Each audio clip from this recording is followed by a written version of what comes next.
ओडिशा रे एमिति काहेकि होउची कौन एमिति हेइची जे एपरि घटना घटुची गोटे झियो न्याय पाई निज देहरे निया लगौची कोउठी गोटे आउ गोटे झियो ताकू जली दिए जाउची कोउठी शिक्षक एवं अध्यापक छात्री को दुष्कर्म करूचंती कोउठी गोटे कोच खेलाड़ी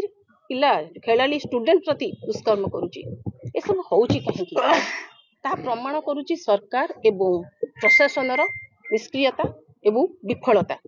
तांको माँ कहवा कथा मते ग्रुप रु आगे मो जो झियो खेलुला से ग्रुप रु काटी देले आउ नॉट अलाउ बोली कि मते मेसेज कले जड़े जदि ता हक मागिया को जीव न्याय पाइबा को जीव जड़े भौणी टे खेलिबा को जीव से स्वप्न से देखिची ता स्वप्न को चापी दबा पई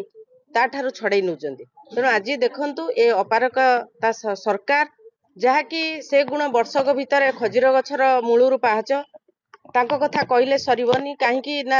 से जेतल कहउचंती वर्ष एक सफल अनेक किंतु आमे कहउचु वर्ष एक विफल अनेक। निरीह छात्री जो माने सी झीटर बयस मात्र 15 वर्ष जे हॉकी स्टेडियम को प्रतिदिन हॉकी शिखा को आखिर तार अनेक स्वप्न जे गोटे पीटी टीचर हेबी किंतु से पीटी टीचर ता सहित ताकू धरी विभिन्न प्रलोभन देखाई उपहार देवा ना रे ताकू गोटे लॉज को उठाइनी सेठी ता सहित दुष्कर्म करी आनी ताकू घरे छाड़ी देले झीटी जेतेबेले ता माँ को सब कथा कांदी कांदी जणैला माँ जनक बहुत साहसी आमे धन्यवाद देबु सेंती माँ को सब माँ माने एमती हबा दरकार जे सी प्रथमे चिंता कले आमे क्रीड़ा एडमिनिस्ट्रेशन ने जाई कि से मानू को जणैबु काहेकि ना झीटी छोट झीटी तार बदनाम को सब माँ मानकर डर थाए से एफआईआर लॉन्च करिबारे टिके जहाँ डेरी है आम कथार जहाँ अनुमान कलु 5 जन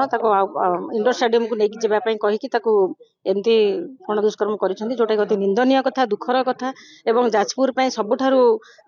दुखदायक घटना यहाँ तेणु आर न्याय आम मागुचु ये सरकार या न्याय दिंतु नहले आम जाजपुर महिला मैंने जो मैंने अच्छु आम समस्ते माँ मैंने अच्छा कि जाजपुरवासी आज निश्चित भाव में स्वर उत्तोलन करेंगे और आगामी दिन में दोषी को कठोर कठोर दंड देवा दरकार और दरकार पड़े मृत्युदंड दि जाऊ।